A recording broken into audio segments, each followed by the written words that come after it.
12,000 people were killed. The internet was cut for 108 hours. Trump said help is on its way. A 46-year-old regime is collapsing in Iran, and you can't hear it because the world was silenced. But now the truth is coming out, and this could bring the end not just of Iran, but of the entire Middle East. Iran changed in 1979. Shah Reza Pahlavi was overthrown. Ayatollah Khomeini came to power. Western modern Iran ended. The Islamic Republic began. Women covered up. The West was declared the enemy. A 444-day hostage crisis. Relations with America were cut. 46 years passed. The Islamic Republic of Iran survived. 8 wars, sanctions, isolation. None of them brought the regime down. But in January 2026, something happened. In 17 days, everything changed. You thought Iran is strong, the regime is solid, right? Everyone thought so. But beneath the surface, there were cracks, and those cracks turned into an earthquake. Iran's economy had been under pressure for years. U.S. sanctions, European embargoes. They can't sell oil, no foreign currency, inflation at 40%.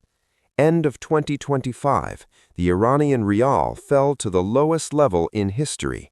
$1 equals 700,000 rials.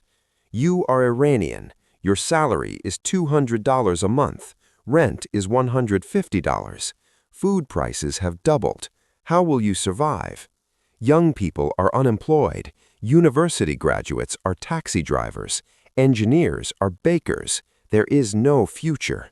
And then one incident happened, a small spark, but it started a fire. Late December 2025, a woman walked in the street without a headscarf.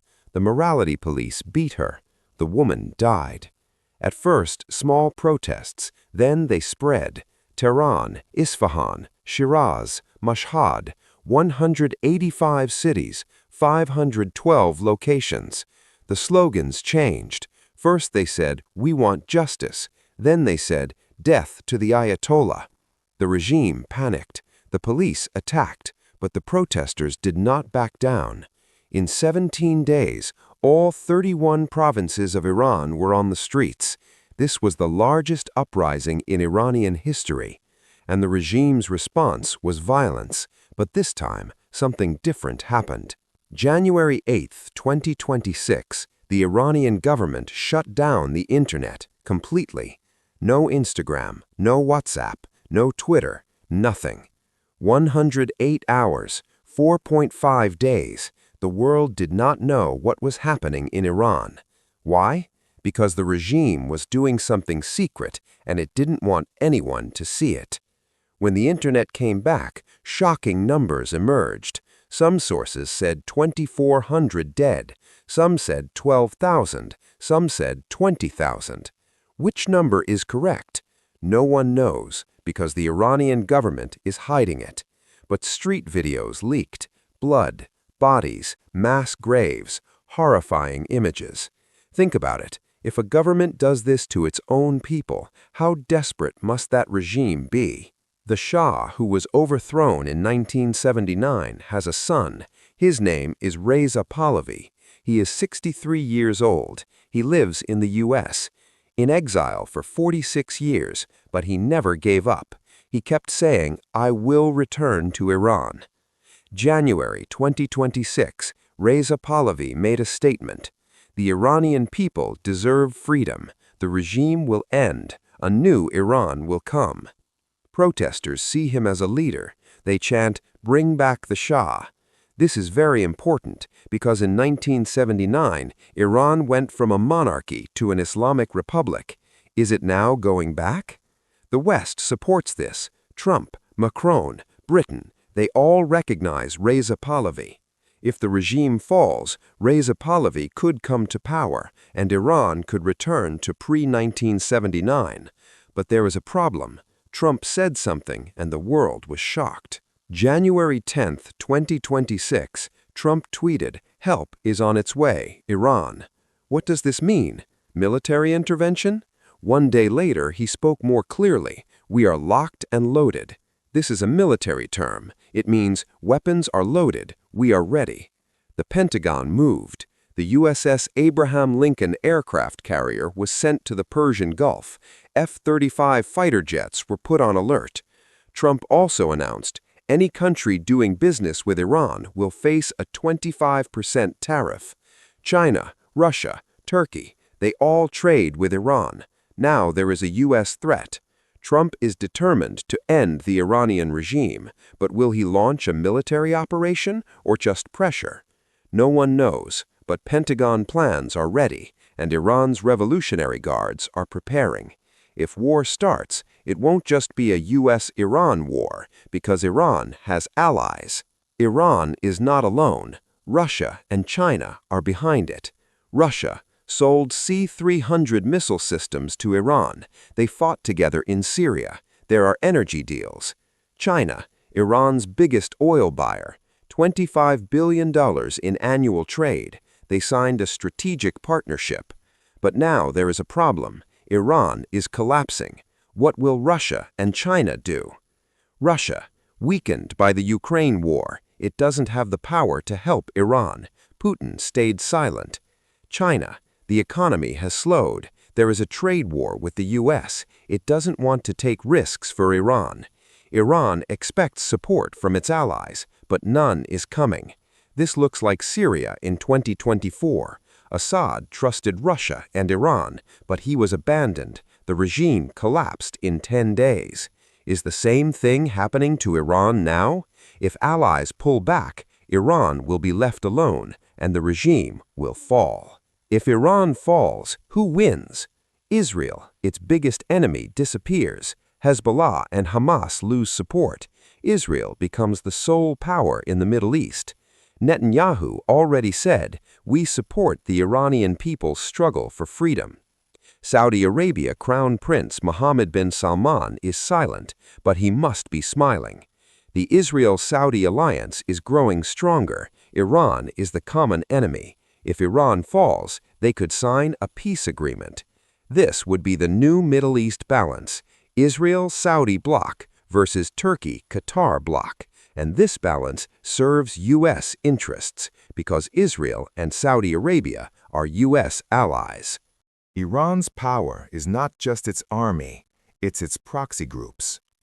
Hezbollah, Lebanon, gets money, weapons, training from Iran, controls southern Lebanon. Hamas, Gaza, gets missiles and rockets from Iran. Iran supported the October 7 attack. Houthis, Yemen, get drones and missiles from Iran, attack ships in the Red Sea. But if the Iranian regime falls, what will these groups do? Money ends, weapons end, support ends.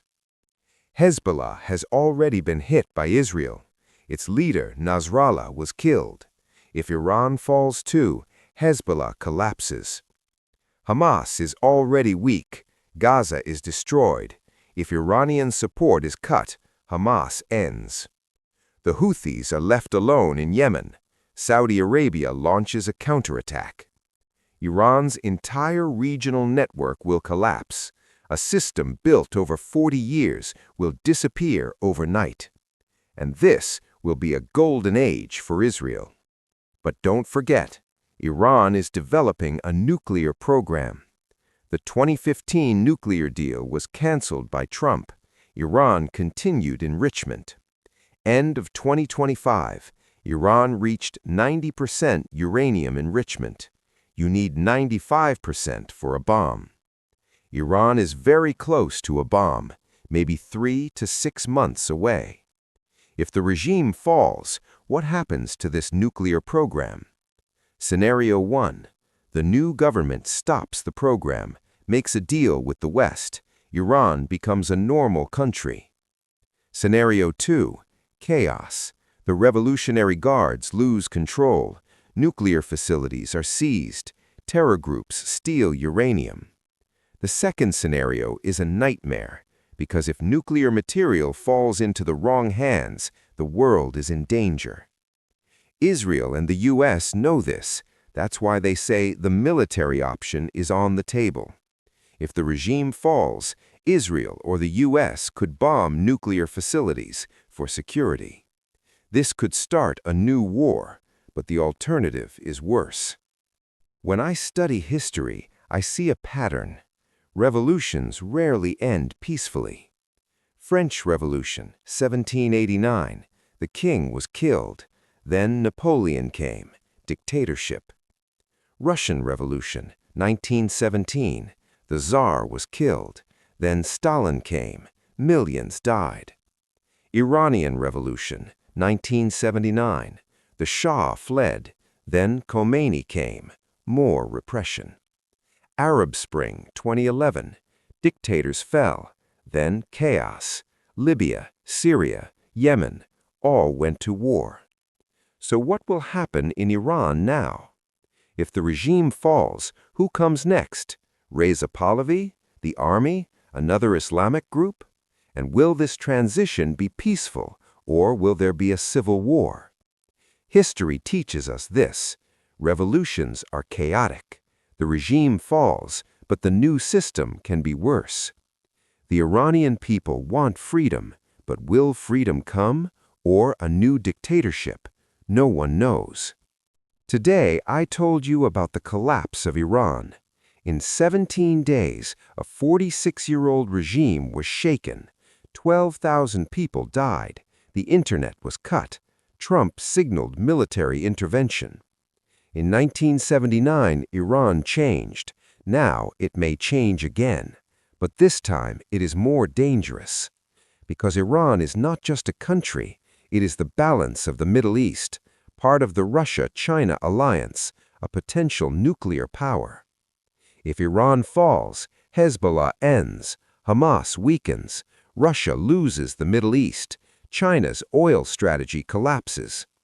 But if civil war breaks out, refugees will flood, terrorists will arm themselves, nuclear material will disappear. Do you support the Iranian people? Is freedom justified? Yes. But will freedom come, or chaos? History shows us the second. Now my question to you. Should the Iranian regime fall, or is stability more important? Write in the comments. In the next video, I will tell another collapse story. Subscribe. Don't miss it, because the world is changing, and you need to know these things.